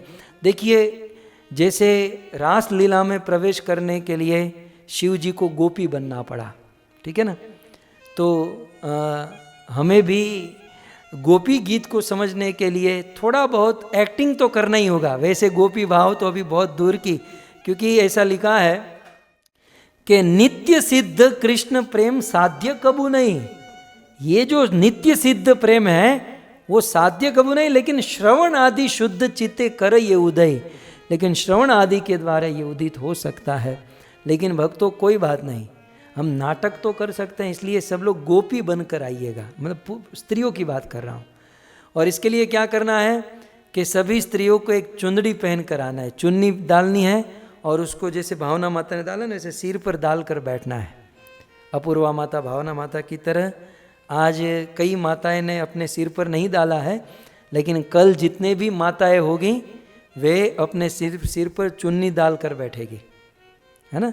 और जितने भी पुरुष होंगे वो मेरी तरह एक दुपट्टा, एक चुन्नी अपने कंधे पर रखेंगे। हम तो सिर पर नहीं रख सकते हैं, कभी मूड बना तो रख देंगे, लेकिन जॉन नारायण जी आप भी कल डाल दीजिएगा, हैं। तो रसिक भाई, भले તમે ન્યુયોર્કમાં રહેતા હો પણ એક નાખી દેજો ગમછો બમછો खंभा ऊपर। तो पुरुष लोग अपने कंधे पर चुनरी डालेंगे, माता जी अपने मस्तक पर चुनरी डालेगी। और कोई बात नहीं, दुनिया के लोग कहेंगे ये तो नाटक कर रहे हैं। नाटक तो नाटक, हम गोपी गीत सुन रहे हैं। गोपी गीत का भाव जितना हो सके उतना उस मूड में रहना चाहिए। आप सभी भक्तों ने बड़े भाव से, बड़े प्रेम से इस कथा का श्रवण किया। आज के लिए केवल भूमिका बनी, कल से हम गोपी गीत के श्लोक को प्रारंभ करेंगे। यथामति गुरुदेव के मुख से जो सुना है आपके बीच में प्रस्तुत करने का प्रयास करेंगे। आप सभी भक्तों का धन्यवाद और ये पूरे पटेल परिवार का धन्यवाद जिन्होंने ये सुंदर तरीके से कथा का आयोजन किया है। आइए जय घोष के साथ हम इस आज के सत्र को विराम करें। ग्रंथराज श्रीमद् भागवतम महापुराण की, श्री कृष्णचंद्र भगवान की, श्री श्री राधा गोपीनाथ भगवान की, शिल प्रभुपाद की, निताई गौर प्रेमानंदे। जय जय श्री राधे, जय जय श्री राधे, जय जय श्री राधे श्याम।